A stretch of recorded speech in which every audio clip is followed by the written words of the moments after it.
Good morning. कसे आहेत सगळे? तर माझं नाव आहे सुमेक पाटणे.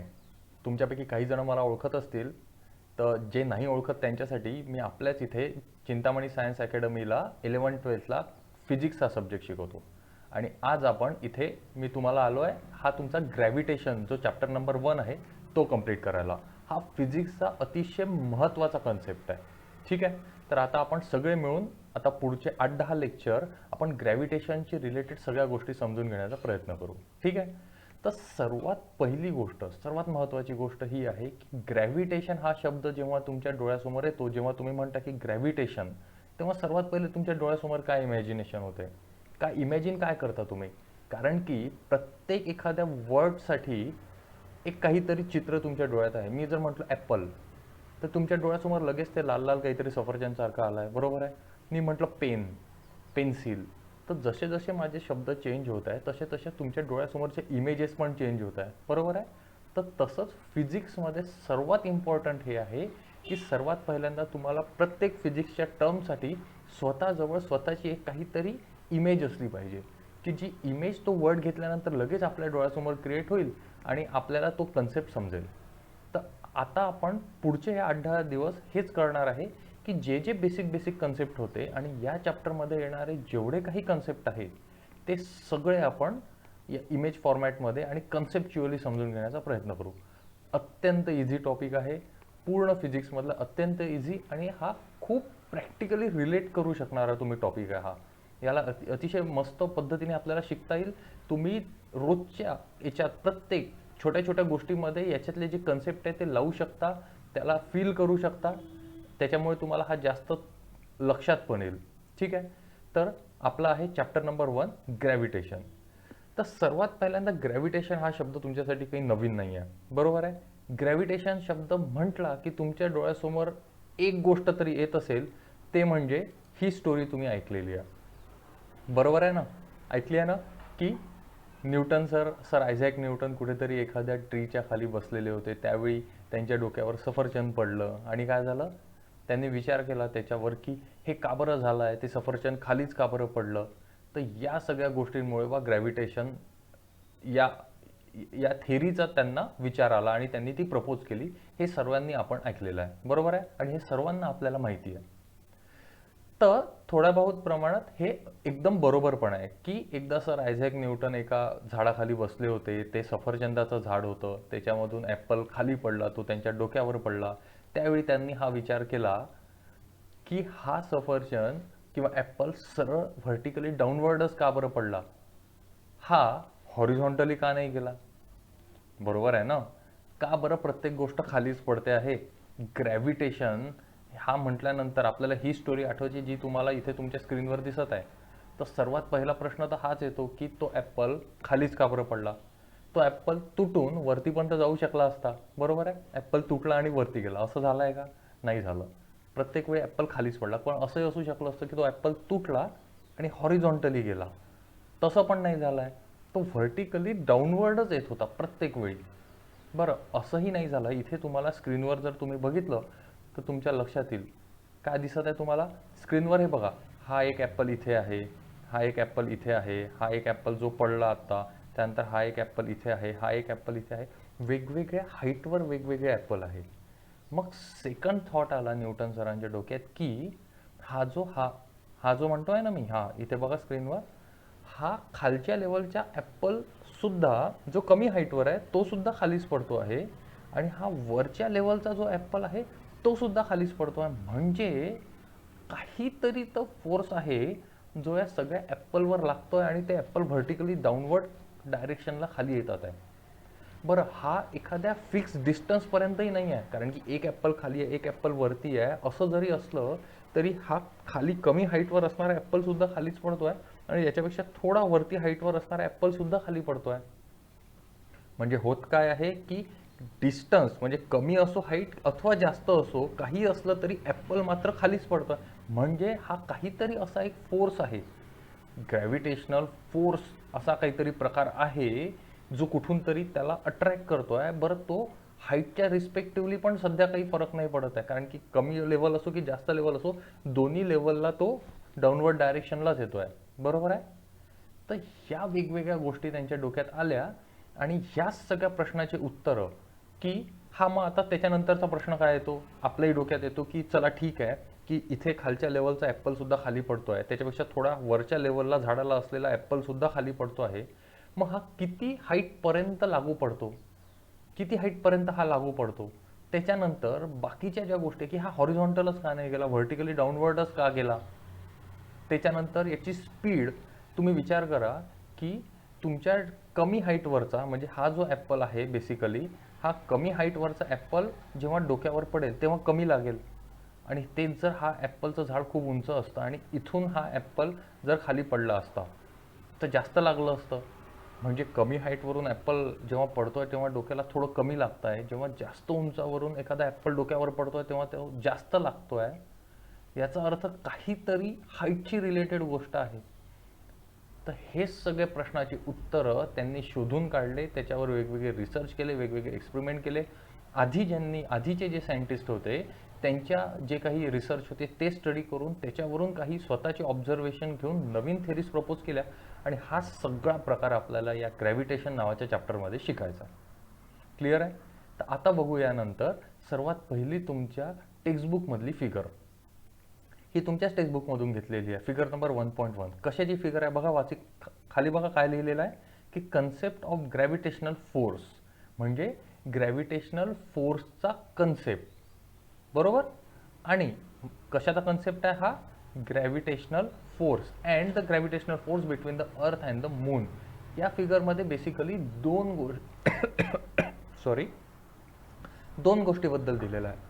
एक, हा इथे तुम्हाला ॲपल दिसतोय जो खाली पडतोय आणि हा इथे मून आहे, बरोबर आहे.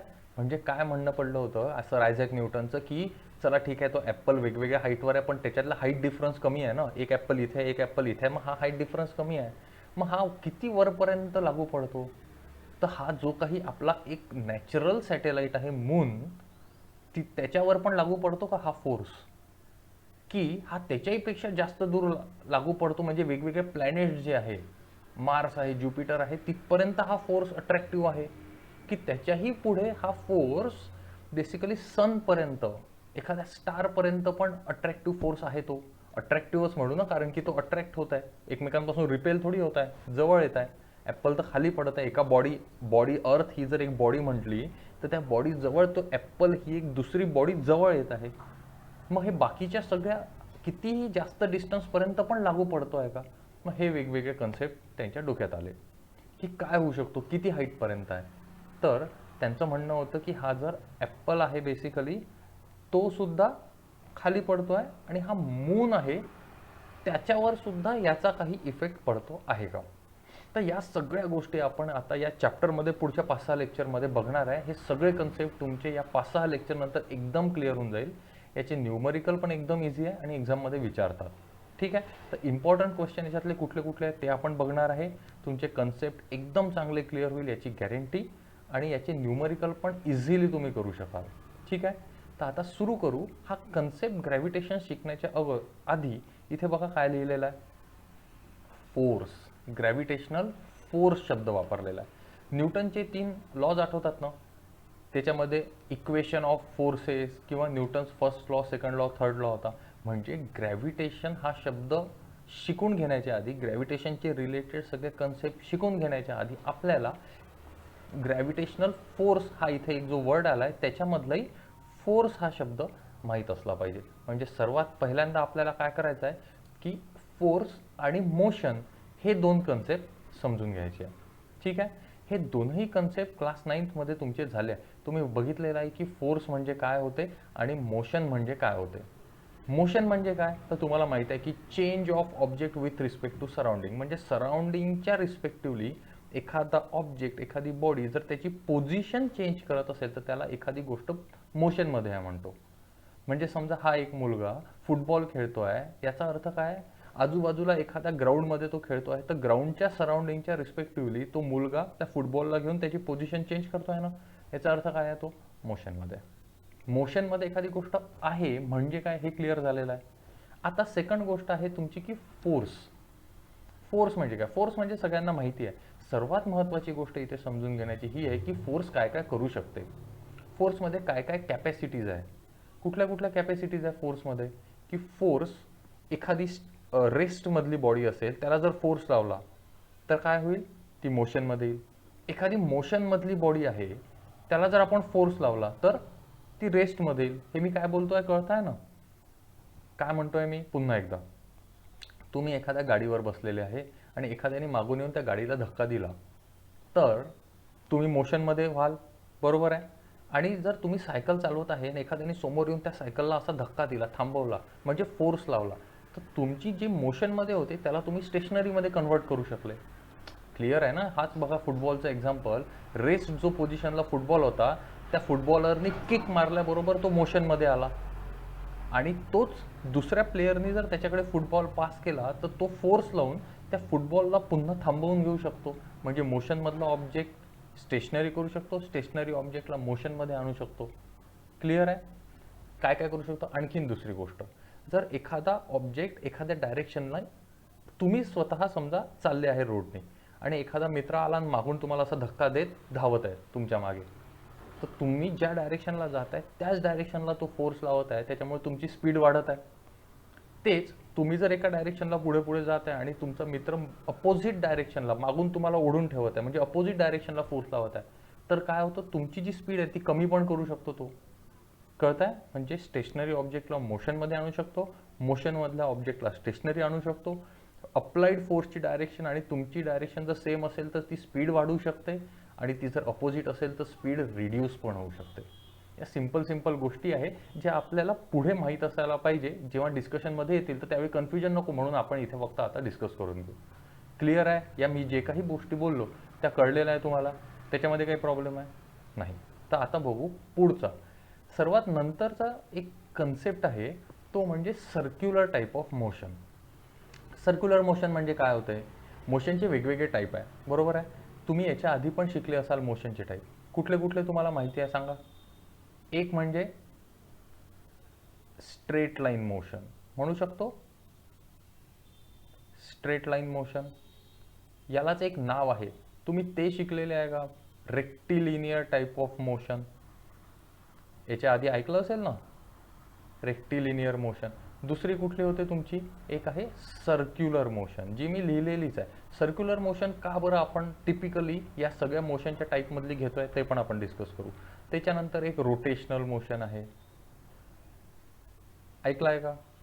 रोटेशनल मोशन म्हणजे काय. मग ऑसिलेटरी मोशन आहे, भरपूर टाईपच्या मोशन आहे. याच्यातले 3-4 नावं लिहिलेले आहे. एक straight line motion, rectilinear motion जी स्ट्रेट लाईनमध्ये असते. सर्क्युलर मोशन म्हणजे जी तुम्ही बघताय तुमच्या स्क्रीनवर. एक आहे रोटेशनल मोशन म्हणजे ती तुमच्या फॅनची असते, की बॉडी रोटेट होते एका फिक्स ॲक्सिसच्या भोवती आणि ती ॲक्सिस त्या बॉडीमधून पास झालेली असते.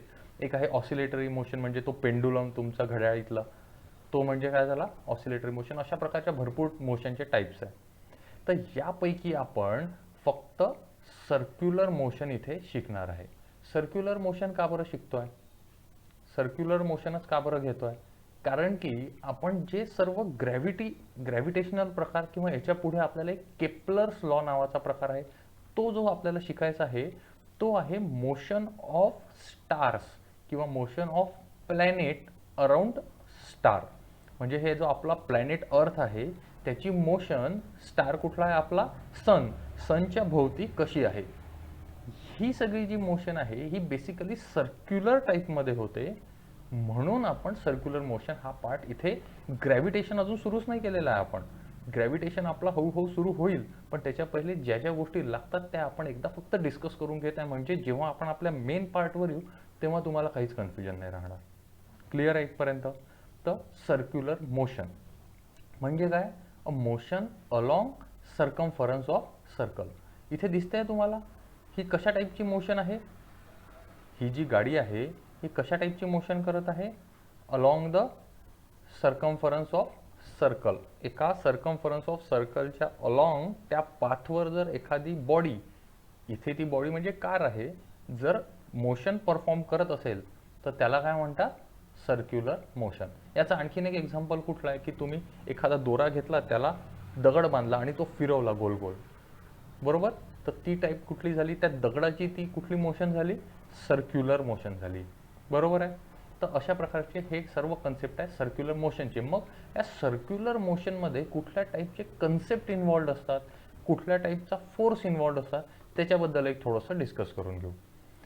सर्क्युलर मोशनमध्ये बेसिकली कुठले कुठले फोर्सेस आहे एकदा स्क्रीनवर बघून घ्या, पहिले तुमचं तिकडे लक्ष आहे. काय केलं आहे बघा, सर्वात लेफ्ट हँड साईडला एक डायग्राम दिसत आहे, ॲनिमेशन दिसत आहे, आणि तुम्हाला राईट हँड साईडला एक ॲनिमेशन दिसत आहे. लेफ्ट हँड साईडला बघा, तो जो येलो ब्लॉक आत्ता पुढे गेला, हा बघा एक रोटेशन पूर्ण करून दुसऱ्या रोटेशनला तो तिथून टँजंटच्या अलॉंग पुढे जातो आहे. बरोबर आहे. फक्त लेफ्ट हँड साईडची फिगरवर कॉन्सन्ट्रेट करा. काय दिसत आहे तुम्हाला बघा, त्याच्यामध्ये काय होत आहे की तो एक रोटेशन पूर्ण करून दुसऱ्या रोटेशनला हा इथून टँजंटच्या अलॉंग पुढे जातो आहे. बरोबर आहे. हा बेसिकली आता सेकंड फिगर बघा. ही सेकंड फिगरमध्ये बघा काय होतं आहे की हा बॉल फिरत असताना इथून जर हा आपण दोरीने कापून टाकला तर तो सरळ निघून जात आहे पुढे. म्हणजे काय, आत्ता जे एक्झाम्पल याच्या आधी मी तुम्हाला म्हटलं होतं की तुम्ही काय केलं की एक दोरी घेतली, त्या दोरीला एक दगड बांधला आणि तो असा गोल गोल गोल गोल फिरवला, आणि फिरवत असतानाच तुमची सर्क्युलर मोशन होत असताना तुम्ही काय केला की फिरवत असताना मधातच तो दोरा कापून टाकला. तो कापून टाकला तर तो दगड कुठे जाईल, तो दगड सरळ खाली पडेल की वरती जाईल की खाली जाईल की तिरपा जाईल की तुमच्याकडे येईल की माझ्याकडे येईल, कुठे जाईल दगड. तर हेच बेसिकली तिथे आहे. सर्वात पहिल्यांदा जर तुम्ही एक्सपिरियन्स केलं, जो तुम्ही हा प्रकार करून बघितला असेल की एक दगड घेतला, एका दोरीला बांधला आणि फिरवला, तर फिरवत असताना तुमच्या लक्षात येईल की तुम्ही बेसिकली कुठे फोर्स लावता आहे, तुम्ही आतमध्ये ओढता आहे त्याला. तुम्ही असं बघा, फिरवून बघा. जर तुम्ही हा ॲक्च्युली करून बघितला तर तुमच्या लक्षात येईल, तुम्ही जेव्हा हा फिरवत आहे गोल गोल गोल गोल तो दगड एका दोरीला बांधून, तेव्हा तुम्ही बेसिकली तुमच्या हाताकडे फोर्स लावत आहे. प्रत्येक वेळी तुम्ही स्वतःच्या हाताकडे म्हणजे सेंटरकडे फोर्स लावत आहे, आणि त्याच फोर्सची डायरेक्शन इथे दाखवलेली आहे बघा. इथे हा फोर्स कसा दाखवला आहे, टुवर्ड्स द सेंटर आहे हा. बरोबर. हा टुवर्ड्स द सेंटर आहे, म्हणजे हा पूर्ण फिरवत असताना आपण टुवर्ड्स द सेंटर आहे. याच फोर्सला सेंट्रीपिटल फोर्स असं म्हणतात. सेंट्रीपिटलचाच आणखीन एक अर्थ काय आहे, सेंटर सिकिंग फोर्स. पिटलचा अर्थ काय आहे, सेंट्रीपेटलचा अर्थ काय आहे, सेंटर सिकिंग फोर्स. म्हणजे जो सेंटर शोधतो आहे. सेंटर सिकिंग म्हणजे काय, सेंटर शोधणारा. इथे जेव्हा तुम्ही दगड घेता आहे आणि एका दोरीला बांधून फिरवता आहे, त्यावेळी तुम्ही कंटिन्युअसली फोर्स हा तुमच्या पॉईंटकडे, जिथून पकडला आहे तुम्ही तिथे लावताय. म्हणजे तो टुवर्ड्स द सेंटर आहे प्रत्येक वेळी. म्हणूनच त्या फोर्सला नाव दिलं आहे सेंट्रीपिटल फोर्स, म्हणजे सेंटर सिकिंग फोर्स, जो सेंटरकडे जात असतो तशा टाईपचा फोर्स.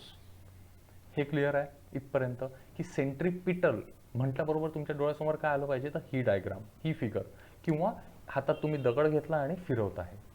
एक गोष्ट क्लिअर झाली की जेव्हा सर्क्युलर मोशन परफॉर्म होत असते तेव्हा सर्क्युलर मोशनमध्ये तो जो ऑब्जेक्ट आहे तो कुठल्या टाईपचा फोर्स एक्सपिरियन्स करतो, तर सेंट्रीपिटल फोर्स एक्सपिरियन्स करत असतो. म्हणजे टुवर्ड्स द सेंटर तो फोर्स एक्सपिरियन्स करत असतो.